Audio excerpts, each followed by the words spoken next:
నంద్యాల జిల్లా విక్కీ ఫౌండేషన్ అధినేత విక్కీ గోపికృష్ణ గారు మరి విజయవాడ వరద బాధితులకు సహాయం చేయడానికి మరి టీవీ ఛానల్స్ ద్వారా మరి పేపర్ ద్వారా ఈ యొక్క ఆకస్మిక వరదల గురించి మరి ఆయన ఎంతో చెల్లించి మరి ఈరోజు విజయవాడ రావడం జరిగింది. ఆయనకున్న కొద్దిపాటి సంపాదనలో మరి వాళ్ళ 10,000 రూపాయలు చారిటీ కార్యక్రమాలకి ఉపయోగించి మరి సాయంత్రానికి మళ్ళీ నంద్యాల చేరుకోవడానికి ప్రయాణం అవుతున్నారు. మరి లక్ష్మి అనే ఒక వృద్ధ మహిళకి మరి ఇంట్లో అన్నీ కోల్పోవడం వలన మరి 5,000 రూపాయలు ఆర్థిక సాయం చేయడం, అలాగే మాతృదేవోభవ వృద్ధాశ్రమ సేవా సంస్థకు 5,000 రూపాయల విలువ గల నిత్యావసర వస్తువులు మరి వాళ్ళ ఇవ్వడం జరిగింది. ఎందుకంటే డబ్బు కాదు, మరి మదర్ తెరీసా చెప్పిన విధంగా మరి మనిషికి ఉండాల్సింది డబ్బు కాదు మంచి మనసు అని చెప్పేసి మన విక్కీ నంద్యాల జిల్లా నుంచి వచ్చిన విక్కీ ఫౌండేషన్ అధినేత మరి విక్కీ గారు నిరూపించారు.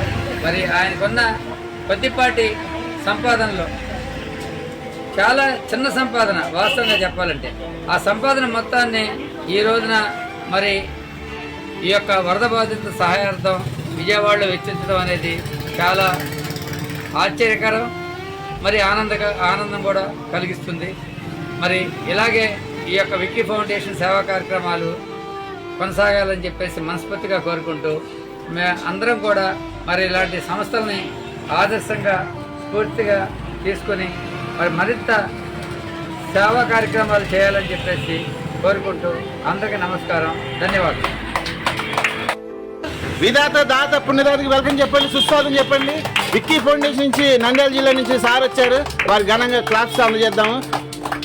ఆ హృదయానికి యాసప్ చెప్పాలి, ఎందుకంటే మంచి హృదయం ఇంత సాయం చేయాలనేసి లబ్డప్ కొట్టుకోవడం చూసారా, అదే మంచి హృదయం ఉన్న మనిషి, అదే మానవ సేవే మాధవ సేవ. అందుకు నిదర్శనం విక్కీ సార్ గారు ఈ విధంగా చక్కగా పొద్దునొచ్చి తెలుసుకొని మనకి ఏం నష్టం జరిగిందో చూసుకొని తను అంటూ రాముడికి ఉడత ఎంత సాయం చేసిందో అంత ఉడతలాగా చక్కగా చిన్న సాయం చేశారు. ఆ చిన్న సాయం చాలా పెద్దదని నేను చెప్పగలుగుతాను, ఎందుకంటే కనీసం 4 రోజులైనా ఈ బియ్యం బస్తా కానీ 4 రోజులైనా మనం 3 పూటలు కట్టుకుంటే భోజనం చేయగలుగుతాము మన మాతృదేవ నుంచి.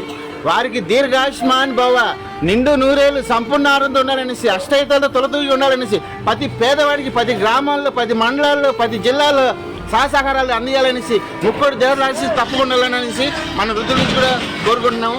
మరి అన్నం పరబ్రహ్మ స్వరూపం అంటారు.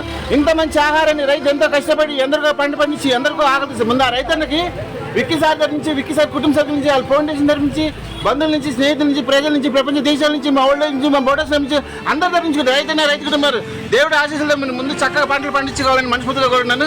ఈరోజు ఆ రైతన్న దగ్గర నుంచి విక్కీ సార్ గారు అన్నదాతలు ఇచ్చినారు. కనీసం 4 డేస్ వరకు అన్నం చేస్తాం ఆయన పేరు మీద ఖచ్చితంగా. అన్నదాత అన్నదాత అన్నదాత సుఖీభవ సుఖీభవ. మీ దీవెనలు, మీ ఆశీస్సు, మీ బ్లెసెస్ ప్రజలందరూ సుఖశాంతులతో ఉండాలని మనస్ఫూర్తిగా ఉన్నా. సరే జన సుఖినో భవతి. సదా మీ వృద్ధులకే మా మాతృదేవ సేవ సంస్థ.